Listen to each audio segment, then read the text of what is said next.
mindset. I can't stop hustling every minute, every second. Can't stop. WWE wants to legalize betting on matches. Is Alexa Bliss on hiatus? And the latest on Big E's future. All this and more on this brand new edition of Shot of Brew. What's up, party people? This is Bros, Brews, and Botches with another episode of Shot of Brew. I'm your bro, Yellow Boy, and I hope that you had an awesome week.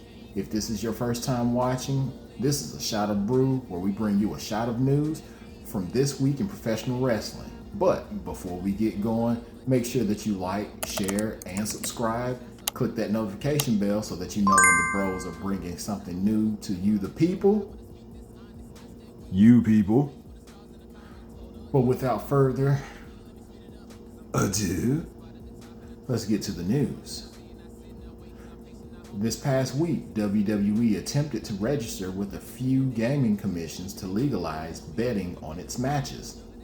So this is from Sportskeeda. As of Friday, March 10th, WWE had registered with the Indiana Gaming Commission.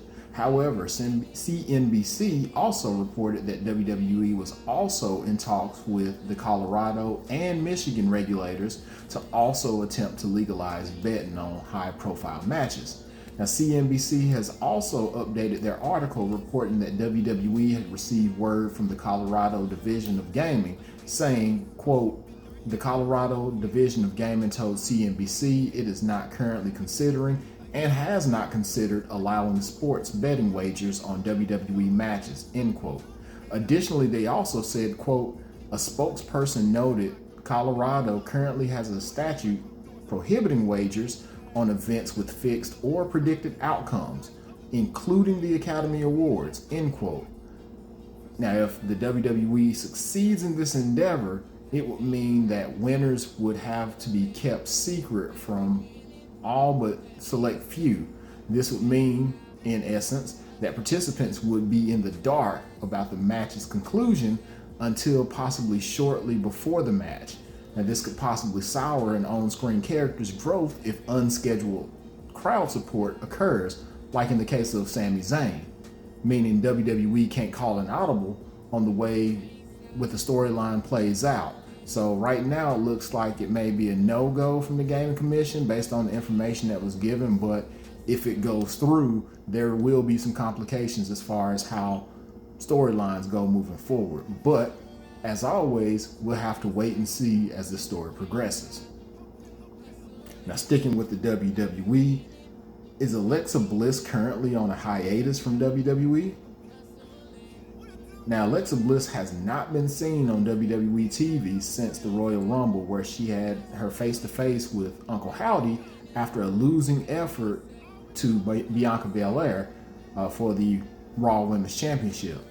Now, a week afterwards, there was a report made that she was on a break for an undisclosed injury, but Bliss herself disputed that immediately. Now, this past week, old Uncle Dave Meltzer that is, at the Wrestling Observer newsletter reported that Bliss is on, quote, hiatus for a while, end quote.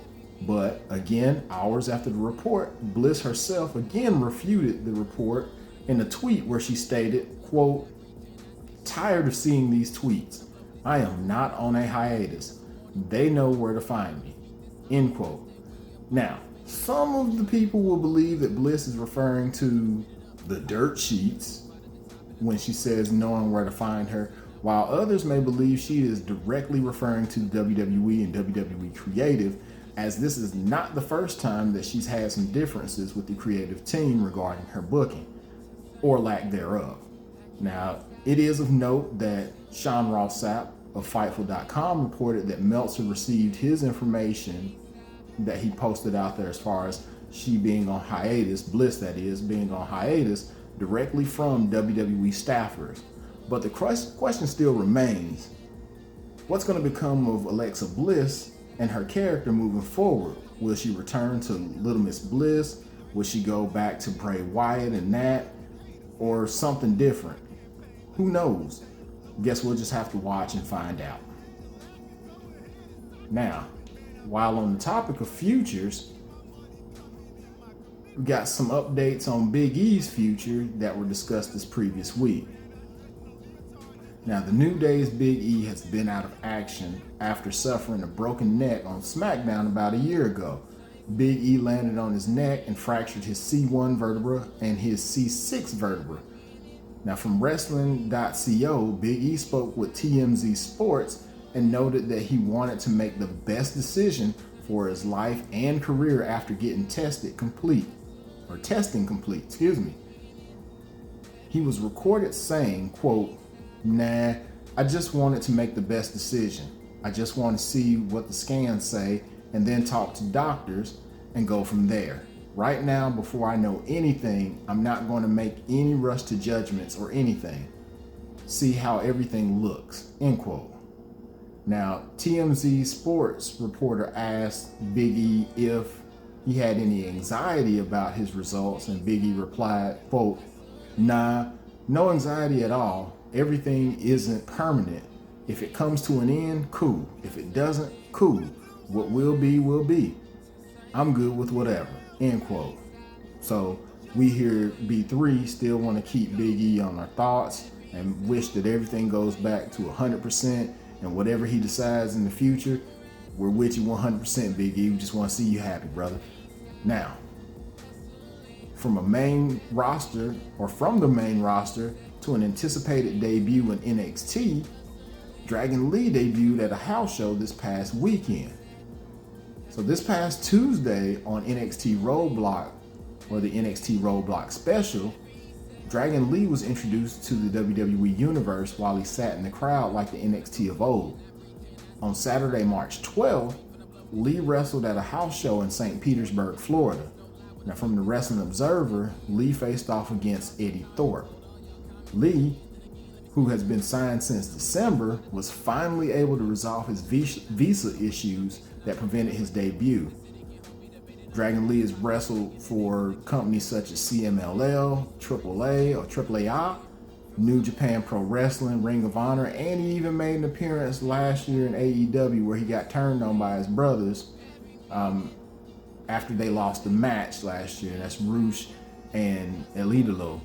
So, knowing that, WWE has high expectations on Dragon Lee as he would be the next Mexican star to reach the status of like Rey Mysterio or Eddie Guerrero. So let's see how that happens, and when he makes his actual television debut, we'll see how that goes and what kind of storyline they put him in. Now finally, we have some sad news to report. Arn Anderson shared the tragic news of his son Barrett's death. Now on March 11th, the legendary member of the Four Horsemen announced via Twitter that the news that his oldest son had died. Now there's no word on the cause of death of the 37-year-old. However, here at Bros, Brews, and Botches, we want to send our love, condolences to the family and friends of Barrett, and then our thoughts will go out to Arn Anderson, the performer, but more importantly, real name Martin Loon, the man, and send prayers out for him, his family, as they go through the tragic loss of their oldest son, Barrett. Kind of a somber note to end on, but that's the news. Make sure that you go and like this video, and if you could be so kind to also post a comment in the video in order to aid us with the algorithm and get us on our way to 1K subs. Also, please check out the description below. Follow Bros, Brews, and Botches on all socials, and get yourself some Bros merch from our friends over at Elevated Creations. Also, check out DJ L Spade if you digging the music that you're hearing subtly in the background or in the intro and exit. For more music, go look in the description below, and we have some links there for DJ L Spade. However, want to thank you for watching. As always, know that we love you, and until next time, we out.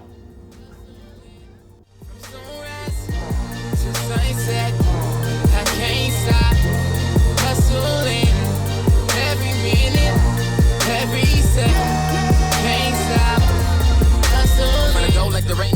gonna go till I cannot breathe, cannot see. Shout so loud that I cannot speak. Finna blow this scene to smithereens. That's a warning and a promise. No lie when I speak